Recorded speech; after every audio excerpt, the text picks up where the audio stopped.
교과책에 밑줄 치는 내 남자와 함께하는 교과를 토의하는 시간 15분 교토시 시작합니다.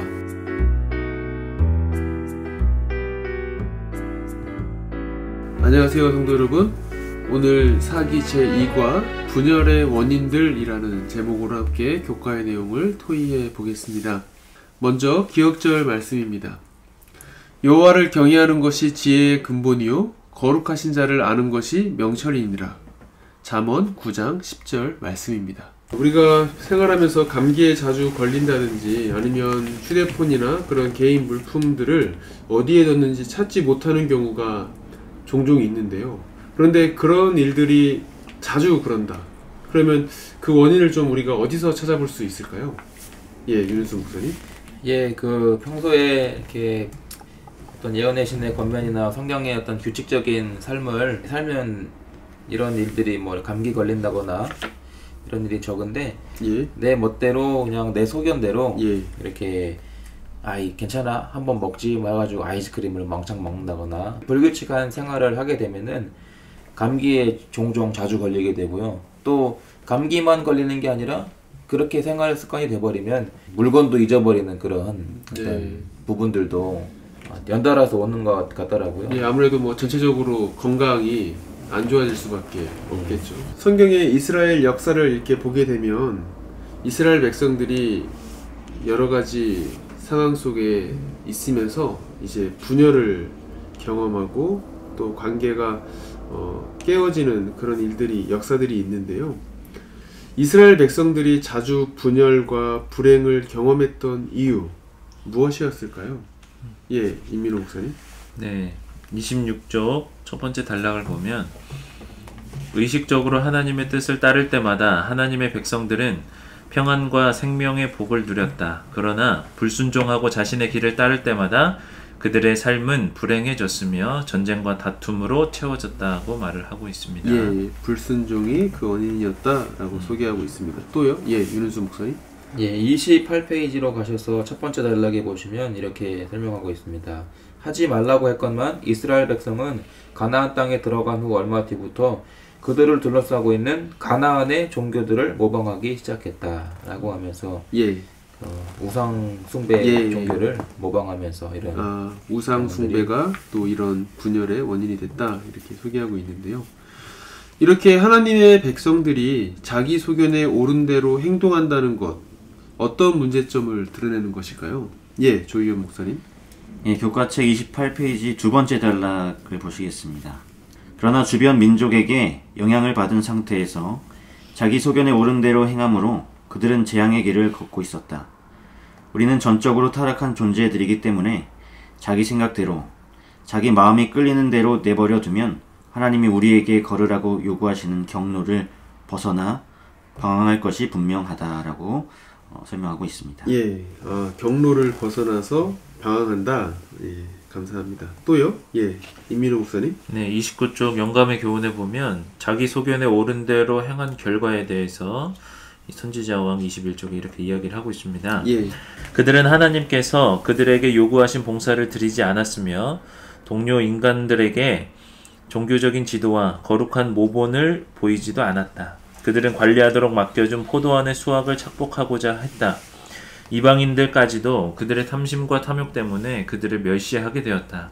그리하여 이방 세계가 하나님의 품성과 그분의 나라의 율법을 오해할 소지를 갖게 했다라고 했습니다.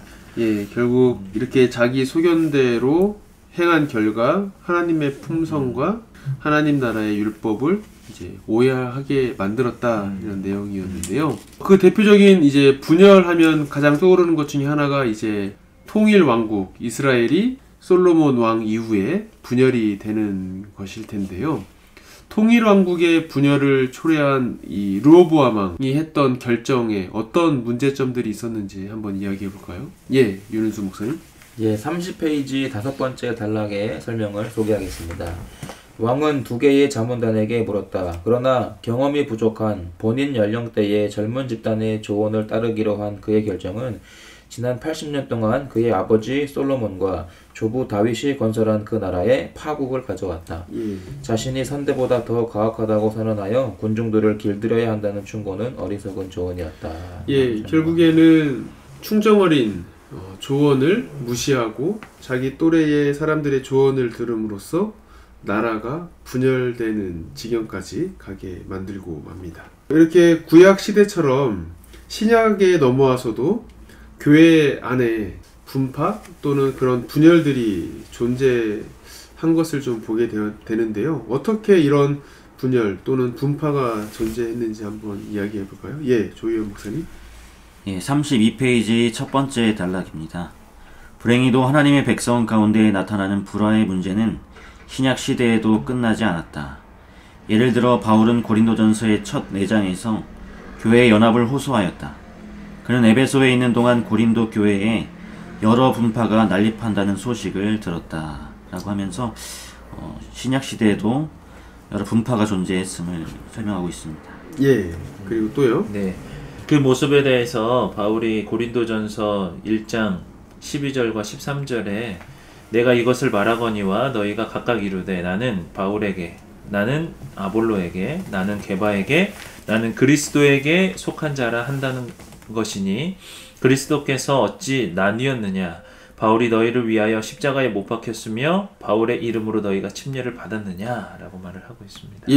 분열을 일으켰던 여러 가지 원인들이 있었겠지만 이렇게 교회 내부적으로 자기의 이 소속감을 드러내려고 했던 걸까요? 어떤 이유 때문일지 모르겠지만 어쨌든 교회 안에 이렇게 여러 가지 분파가 신약 시대 초기에도 있었다는 것을 저희들 성경을 통해서 보게 됩니다. 오늘 교과의 내용을 살펴보면서 분열의 여러 가지 이제 원인들이 있을 수 있겠구나라는 것을 좀 다시 한번 보게 됩니다. 이번 주 교과의 내용을 좀 마무리하면서요. 윤우수 목사님, 이번 주 교과의 내용 정리를 해주실까요? 3가지 키워드를 소개해 드리자면 분열, 소견, 연합입니다. 결국 교회와 또 하나님의 백성들의 분열의 원인은 하나님의 소견대로 하는 것이 아니라 인간들의 소견대로 할 때 분열이 찾아왔고 그러나 하나님께서 주신 성경의 소견대로 따를 때는 연합할 수 있다라는 교훈을 배울 수 있는 것 같습니다. 감사합니다. 우리 교회도 여전히 여러 가지 분열이 있을 수 있겠죠. 또 눈에 보이든 또 보이지 않든 또 분파들이 있을 수 있을 텐데요. 이런 분열과 불화를 극복하기 위해서 오늘 교과를 통해서 배운 이 내용을 바탕으로 우리 교회에 어떻게 적용할 수 있을지 한번 고민해 보시고 또 이야기 나눠보시면 좋겠습니다. 이상으로 오늘 제2과 분열의 원인들 교과 내용을 마무리하도록 하겠습니다. 저희 교토시는 항상 쉬운 교과 토의 방송 되도록 최선을 다하겠습니다. 고맙습니다.